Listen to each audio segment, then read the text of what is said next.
서울과 수도권을 중심으로 시작되던 부동산 온기가 지방으로도 퍼지고 있다는 얘기가 나오고 있죠. 그런데 양극화 현상도 더욱 심해지고 있다는 지적도 같이 나오고 있습니다. 네, 가격이 많이 상승한 곳일수록 내 집 마련을 위한 준비 중인 분들의 고민은 더욱 깊어질 듯합니다. 오늘 정부 정책에서부터 집값 움직임까지 함께 살펴보도록 하겠습니다. 도시와 경제의 송성현 대표 나와 계십니다. 네. 어서 오세요, 대표님. 어서 오세요. 안녕하세요. 네. 오늘 이제 부동산 정책부터 정부 정책부터 한번 네. 살펴보겠는데 어쨌거나 요즘 이 저출산 심각하다 보니까 네. 자 국토교통부에서 저출산 정책을 내놨는데 아이를 낳아서 키우기 좋은 환경을 위한 주거 대책 네. 뭐 이런 차원에서 그러면은 네. 공공 분양 주택에서 네. 특별 공급이 확대된다고요? 네. 지금 아무래도 주택 가격이 그 저출산에 뭐 여러 가지 뭐 상관성을 봤을 때는 가장 큰 폭을 차지하는 분야 중에 하나거든요. 그러니까 보통 보면 명목소득 중에서 가장 많이 지출하는 게 자녀들 교육비 그리고 네, 맞아요. 이제 뭐 주거비 이 부분들이 큰데 보통 주택 가격이 한 5% 정도 오르면은 7년 동안 전체로 보면 한 0.07명 정도 떨어진다고 해요. 그러니까 굉장히 심각한데 지금 그런 부분에서 좀 부담감을 좀 덜어주기 위한 거로 보여집니다. 지금 그 자녀 같은 경우도 현실적으로 보면 3자녀 이상이라는 자녀라는 그 제도를 현행까지 유지를 해왔었는데 실질적으로 아까 교육비라든지 이런 부분들 얘기를 해보면은 결국 들어가는 비용들이 세 자녀를 유지한다라는 게 굉장히 어렵잖아요. 그렇죠. 네, 앞으로 더 낳는다라는 거 그런 부분들을 두 자녀로 개선을 한다라고 보여지고요.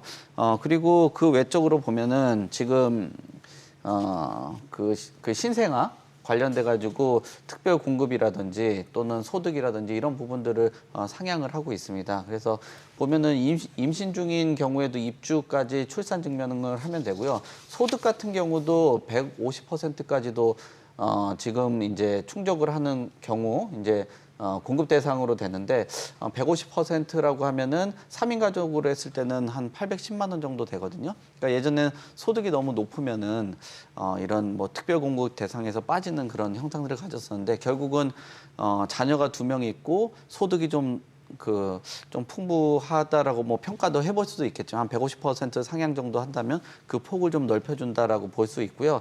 그리고 자녀가 뭐 출산을 하고 나서도 뭐 여러 가지 뭐 매매를 하는데 뭐 금융적인 지원이라든지 이런 부분들을 하고 있는 그런 상황이라고 볼 수 있을 것 같습니다. 지금 뭐 여러 가지 얘기들로 봤을 때는 이렇게 그냥 교육비하고 지금 주거비 쪽을 그 국가에서 적극적으로 개입을 안 한다라고 보면은 출산율이 0.6에서 뭐 중장기적으로 진짜 본다라면은 한 0.5까지도 떨어진다라는 여러 얘기들이 나오고 있거든요. 그렇게 된다면 결국은 뭐 생산 가능 인구가 떨어지게 되고 그러면 생산성이 떨어지면은 주택 가격이라든지 뭐 경제 상황이 악화될 수밖에 없는 구조기 때문에 뭐 저 개인적으로는 이 저출산 극복에 대한 뭐 주거 지원이나 이런 부분들이 왜 이렇게 좀 늦게 나왔냐라는 생각도 한편으로 하면서 자칫 잘못하면은 이런 계층을 확대를 하고 세 자녀에서 두 자녀로 이렇게 넓혀놓게 된다라면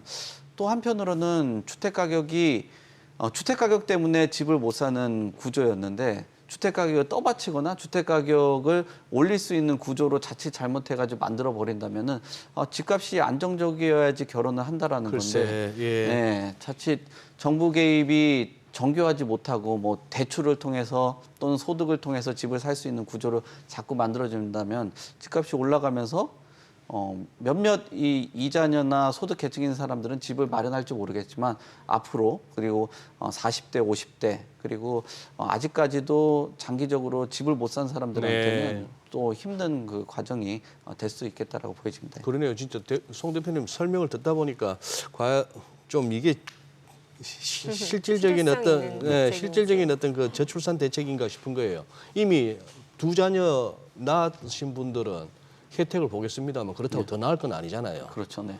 그러니 진짜 결혼해서 아이를 가져야겠다 싶은 생각이 들 만한 정책은 없을까 싶기도 한데다가 그러네요. 네. 뭐 어찌됐든 전세자금 대출도 그렇고 청약 제도도 개선이 됐잖아요. 네, 그렇습니다. 지금 그 내용들 보면은 좀 전에 지적한 그 내용인데요.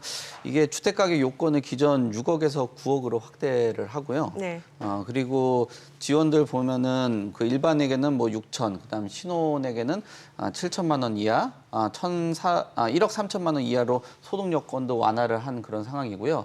그다음에 전세자금 대출 같은 경우도 특례가 도입이 됩니다. 그러니까 대출 한도를 지금 뭐 보증금 상향 기준을 대출 한도 3억까지도 적용을 하다 보니까 금융적인 부분들을 전체적으로 지원을 한다라고 보여지고요. 소득에 따라서 특례 금리도 4년 정도를 적용을 하거든요. 7,500만 원 이하로는 한 1.1%에서 2.3%, 7,500만 원 이상 같은 경우는 1억 3천만 원부터 시작을 하는데 금리는 한 3%까지도 이어집니다. 그리고 자산 구입 자금 같은 경우도 5억 6천만 원 정도 되다 보니까 전체적으로 봤을 때는 큰 그 소득 계층도 참여를 할 수 있다라고 보여지고요. 그리고 청약에 대한 기회도 주어주는데 기존 같은 경우는 1회였는데 지금은 2회까지도 늘리게 되고요. 그다음에 우리가 84점에 대한 그 만점 기준 같은 경우도 부부들이 합산을 하게 돼서 최대 3점까지도 가산을 할 수 있는 그런 형태가 되는 거예요. 그러니까 청약 기회도 추가적으로 지어지고 금리적인 혜택이라든지 소득 기준 부분들 뭐 이런 것들이 전체적으로 확대가 되다 보니까 신혼부부들이나 이제 출산을 앞두신 분들에게는 혜택이 좀 크다. 대신 이런 혜택이나 금융적인 부분이나 소득적인 부분들을 확대를 하면 결국 소득과 금융 그다음에 주택 가격하고는 관련성이 있다 보니까 뭐 이런 주택 가격에 또 영향을 미칠 수 있지 않나라는 생각들도 이게 저출산 극복으로 이어질지 아니면은 자칫 잘못해가지고 주택 가격 상승으로 이어질지 뭐 이거는 네. 또 한번 지켜봐야 될 것 같습니다. 네. 우리 송 대표께서는 괜히 이렇게 해서 집값만 또 이렇게 들썩거리게 하는 거 아니냐는 걸 네. 좀 우려하시는 게 보이네요. 자, 내년 3월 이후에 분양 물량부터 해서 이제 그러면 출산 가구 특별 공급이 확대된다. 뭐 이렇게 눈여겨볼 만한 물량 좀 알려주실 수 있을까요? 눈여겨볼 만한 물량은 너무 많던데요. 보니까. 많아요? 예, 그 공공 분양 같은 경우는 뉴홈이라고 해서 최근에 이제 앞으로 배정이 되는 그런 상황인데요.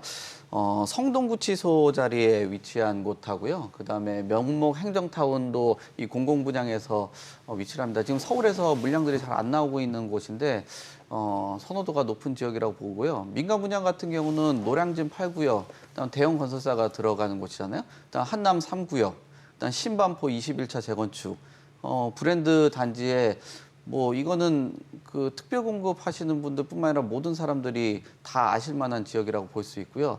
일단 공급 연기 가능성이 있기는 한데 결국은 장기적으로 봤을 때 공급을 하는 곳 같은 경우도 뭐 신반포라든지 그다음에 네. 청담동, 그다음 뭐 등촌동, 잠실 뭐 이런 곳이다 보니까 오히려 많은 사람들 신혼부부 계신 분들이 계속 노려보면서 청약 경쟁률을 올리지 않을까. 특히나 지금 민간 분양하고 연기 가능성이 있는 곳 같은 경우는 뭐 얼마 전에 수방사에 엄청 뜨거운 열기가 네네. 있었잖아요.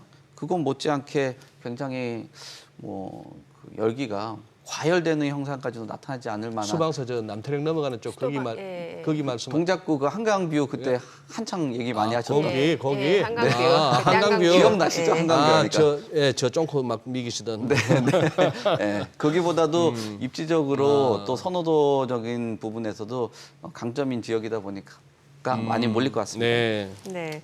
자, 그리고 주택연금은 이제 노후자금 네. 용도로 많이들 좀 가입을 하시는 것 같은데 네. 이것도 이제 그 가입 대상 주택 가격 공시 가격 자체도 이제 상향되고 월 네. 지급금도 지금 현 시세에 맞춰서 늘어난다면서요. 네, 그렇습니다. 그 가격 자체가 늘어난다라면 그 시세에 맞춰서 수령액들이 늘어나는 그러니까요. 거거든요. 그러니까 지금 공시주택 가격이 9억에서 12억 이하로 되는 그 대상으로 되다 보니까 크게 늘어날 것으로 보여지고요. 현행과 조정을 지금 살펴봐도 9억이 넘는 아파트 를 기준으로 봤을 때는 그 현행에서 283만 원에서 최대 12억 원까지 보면은 340만 원 정도 되니까 증가율 보면은 한 20% 정도 증가를 할 수 있는 상황이에요.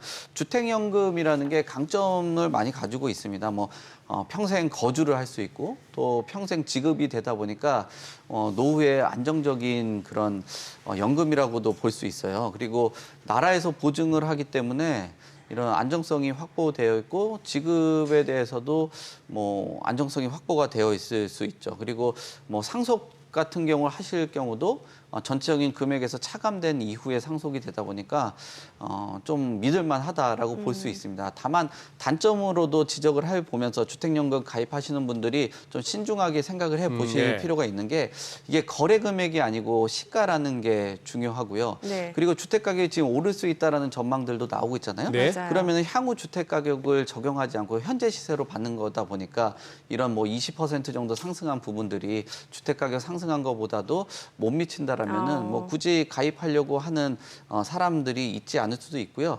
그다음에 이게 그 실제로 거주를 해야 되는 겁니다. 그러니까 두 분 중에 한 분이 실제 거주를 해야 되고 또 소유권을 갖고 있기 때문에 재산세라든지 건강보험료는 본인들이 납부를 하셔야 되다 보니까 실익을 좀 따져보시고 어떤 그 금액적인 구간 그리고 내 지역들이 주택 가격이 조금 더 오르겠다라는 전망이 있으신 분들은 안정적으로 지급받는 것도 중요한데 재테크 노하우니까 이 재테크 차원에서는 좀 고려를 해볼 필요가 있다라고 생각되네요. 네. 네. 자, 이번엔 또 분양 시장 좀 살펴보면 좋을 것 같은데 청약 고민 중인 분들이라면 이제 이번 9월 달을 네. 또 노려셔야 될 것 같은데 올 네. 들어 최대 물량이 지금 준비 중이라면서요. 네, 물량들이 많이 나온다라는 거는 내 집 마련하시려는 분들에게 기회가 될 수 예. 있겠죠. 예. 그러니까 9월에 수도권 물량 자체가 지금 올 들어서 가장 많은 규모라고 볼 수 있고요. 특히나 지금 수도권 같은 경우는 1.3 대책 완화되고 나서 많은 자금들이 쏠려 있는 그런 상황이에요. 그리고 8월 달에 1순위 경쟁률도 38 거의 한 39대 1 정도 나오거든요. 이게 전월 대비했을 때는 한 4배 정도 상승한 그런 수치다 보니까 많은 사람들이 그 관심을 가질 필요가 있는데요. 다만 이 분양을 하실 때 좀 주의를 하실 점은 요즘 뭐 분양 가격이 너무 많이 올라가다 보니까 안전마진 확보는 좀 어려운 그런 상황입니다. 그러니까 단지 규모라든지 주변 시세나 이런 것들 잘 판단을 하시고 좀 뭐 무분별하게 그냥 접근을 하시는 것보다는 주변 그 가격들을 보실 필요가 있어요. 왜냐하면 그 주변 시세에 있는 가격도 지금 가격이 올라가면서 거래량이 좀 주춤하고 있는 그런 상황이거든요. 그러면 가격의 임계점들이 도달했다라는 수준보다도 높은 분양가라면은 좀 고민을 해볼 필요가 있다라고 보여집니다. 그래요. 대표님 지금 네. 관건은 역시 가격인데요. 네.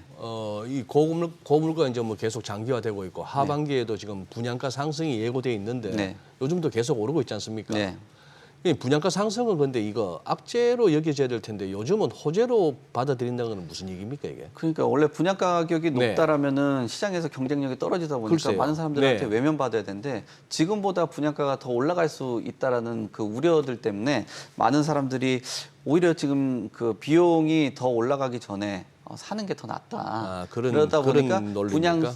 분양 시장에서는 오히려 분양 판매하는 게 조금 더 수월해진 거죠. 왜냐하면은 지금 전국의 민간 분양가들 보면은 그 3.3제곱미터 과거 한 평 정도 네. 기준으로 봤을 때 162만 원 정도 되거든요. 이게 전년 동월 대비했을 때도 12% 정도 상승을 한 거고요. 서울을 기준으로 보면은 162만이 아니고 1,600. 1,600. 너무 싸게. 평당 160만 원이면 진짜 대한민국 살만한 나라입니다. 네. 누가 장가를 못 가고 시집을 못 가. 네, 네, 실수했습니다. 바람을 얘기하신 거예요. 네. 네. 네, 서울 같은 경우는 뭐 3,192만 원 정도 되니까 이 부분들도 굉장히 높게 상승을 했거든요. 그리고 공사비 지수도 지금 계속적으로 올라가고 있는 상황이에요. 왜냐하면은 뭐 인건비라든지 자재비나 이런 것들이 올라갔는데 이런 부분들이 뭐 분양가가 좀 떨어지기 어려운 구조를 겪고 있다 보니까 아무래도 좀 어렵지 않을까. 근데 지금 가구 소득하고 주택 가격들이 나오고 있는데 역시나 소득 대비했을 때 주택 가격이 너무 올라가다 보니까 이렇게 되면은 앞으로 좀 주택이 시간이 지날수록 더 어려워질 수 있다라는 거, 뭐 소득으로는 주택 가격을 쫓아가지 못한다라는 그런 심리도 작용을 할 수 있기 때문에 지금 많은 분들이 접근을 한 것 같습니다. 뭐 1,600 25만 원이라는 게 굉장히 높은 수준이기 때문에 많은 분들이 점점 그 소득을 고려해서 고민을 하고 있는 것 같습니다. 네. 오늘도 또 시간이 쫓기는데 또 네. 가시기 전에 요거는 여쭤봐야겠네요. 네. 하반기 청약 시장의 키워드가 후분양이라는데 네. 이건 뭡니까? 근데 이거는 뭐 좀 전체적으로 봤을 때는 그냥 후분양 단지들 제가 그 나와 있는 것들 봤거든요. 예. 단지 규모가 그렇게 크지는 않더라고요. 분양에 성공을 하긴 했는데. 그러니까 단지 규모가 적다라는 거는 공사비나 이런 것들 투여되는 게 좀 적다 보니까 후분양까지 이어질 수도 있다라고 보여지고요. 한 60에서 한 80% 정도 공정을 보고 선택을 할 수 있다는 게 소비자들한테 장점이라고 볼 수 있는데 네. 완전히 완공된 거는 어떤 비용이 다 전가가 된 거고 60에서 80%라고 해도 아이파크도 상당 부분 올라가고 나서 부실시공 논란이 있었잖아요. 그랬죠. 네, 100% 후분양이 아니면은 이 후분양이라는 그 하반기 청약시장 키워드가 뭐 유지가 될 수 있을지는 좀 그래요? 의문이라고 봐야 될 것 같습니다. 네, 부동산 종합박람회가 네. 있다면서요. 이거 가면 도움이 돼요?